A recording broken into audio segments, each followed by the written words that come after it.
Welcome back to High Stakes. Elevate your game by subscribing to our channel and never miss our daily content. For exclusive access to our premium betting picks, join our Patreon, find the link in the comments section below. Stay ahead with High Stakes. Arizona Diamondbacks vs Pittsburgh Pirates. These two met just a week ago, the Diamondbacks taking 2 of 3 games from the Pirates at home.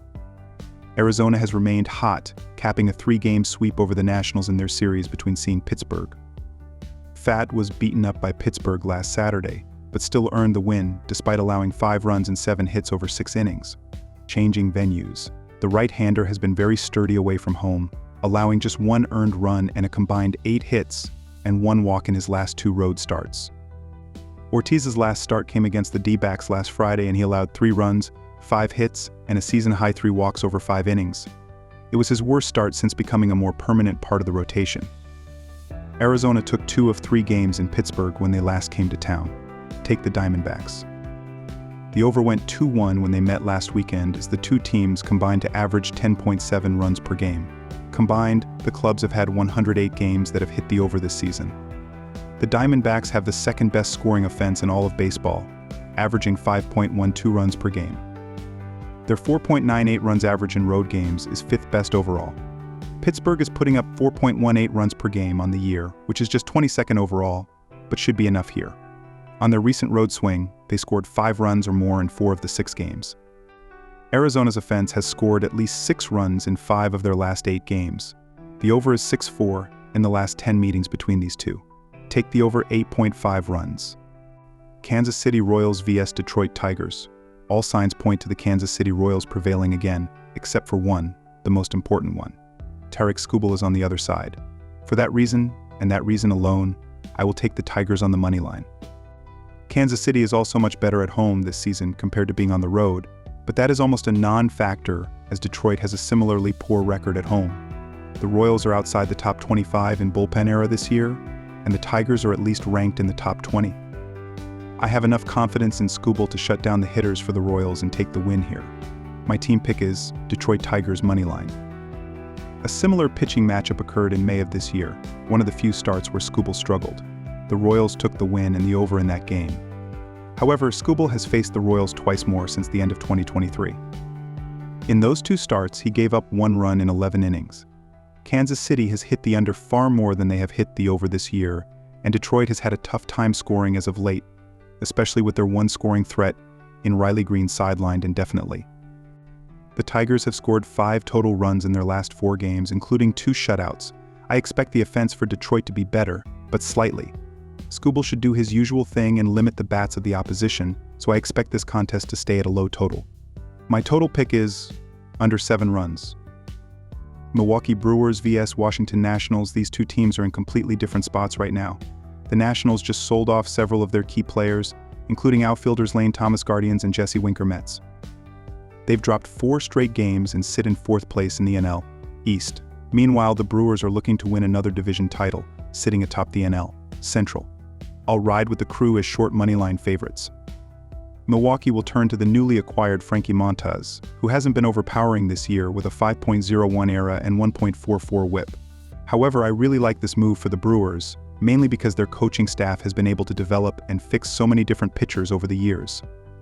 Montas isn't a complete renovation project, which makes me think their coaches can fine-tune his game and get him back on track.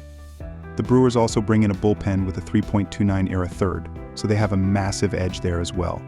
Take Milwaukee Brewers moneyline. While I think Montas can rebound down the stretch, there's no denying that he hasn't been extremely sharp this season. Washington has had his number in the past, as their current lineup is slashing .290/.312/.484 against him over 31 at-bats. I think Montas may concede a few runs, but also keep his team in the game as we approach the late innings. As for Jake Irvin 3.44 ERA, the Brewers have owned him in the past. The current lineup is slashing .317/.404/.585 over 41 at-bats. That's a .9990 ops over a healthy sample size. Irvin wasn't overpowering in July, making 5 starts and logging a 4.75 ERA. One of those outings was against Milwaukee, where they tagged him for 7 runs, 6 earned over 4.0 innings. Washington also brings in the 24th ranked bullpen 4.29 ERA, so I think the crew is primed to do some damage. Take over 9 runs. Toronto Blue Jays vs New York Yankees. Toronto sold off a lot of their key assets, and in their first series since against Baltimore, the team struggled mightily. The Blue Jays remain on the road to play the red-hot Yankees, and this is a good spot to take New York to get the win. Although Gausman did play well in his last start, he has been giving up plenty of hard contact, which is a concern against this Yankees lineup. Meanwhile, Toronto is 14-24 as a road underdog, while New York is 2-6-1 as a home favorite. Take the Yankees on the money line, and you can even take the -1.5 as well. The over is a good spot in this game, as both Toronto and New York have been better over teams this season. The Blue Jays will likely score 2 to 3 runs in this spot, while the Yankees should be able to crush Gausman in Toronto's bullpen, which has been one of the worst in the majors this season. Toronto is 5.9473 in hitting the over this season, while the Yankees are 6.1544 in hitting the over, which is the second best record in the MLB. This is a good spot for the over here. Take the over. San Francisco Giants vs Cincinnati Reds. The Giants and the Reds start a crucial series on Friday as one team hopes to continue their chances of making the wild card. The Giants are more than likely to going to pitch by committee in this game. I think the Reds and their strength in base running will allow them to score some easy runs in this game. Cincinnati's hopes stand with Andrew Abbott. The starting pitcher has been good this year, and he will help the Reds take the win. Abbott has an ERA of 1.69 against the National League West. The Reds are also 6-3 overall when Abbott pitches at home. With Abbott dealing well, Cincinnati has a great chance to start the series off with a bang. Take the Reds to cover. The Reds are hitting .262 against the Giants this year. Against a bullpen game by the Giants, this could be a chance for Cincinnati to score some runs. They are one of the best base running teams in the league, and that will help on Friday. The Giants are facing Andrew Abbott, who has been known to allow some runs. If San Francisco's offense is on point, they will score some runs with their .239 batting average since the All-Star break. Take over 8.5 runs. Baltimore Orioles vs Cleveland Guardians.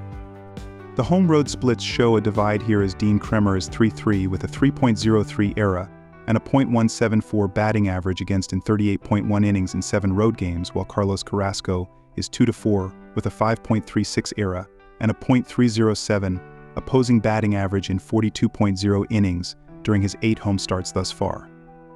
There is also a significant difference with how these lineups have been hitting since the All-Star break, as the Orioles are 4th in baseball with a .821 team ops, while the Guardians are down at 26th with a .660 team ops so far. All in all, go with the Baltimore Orioles to win this game. When looking at the last 7 outings for these pitchers, they are giving up runs as Dean Kremer is 1-5 with a 4.93 ERA and a 1.53 WHIP in 34.2 innings, while Carlos Carrasco is 1-3 with a 5.50 ERA and a 1.31 WHIP in 36.0 innings in that span.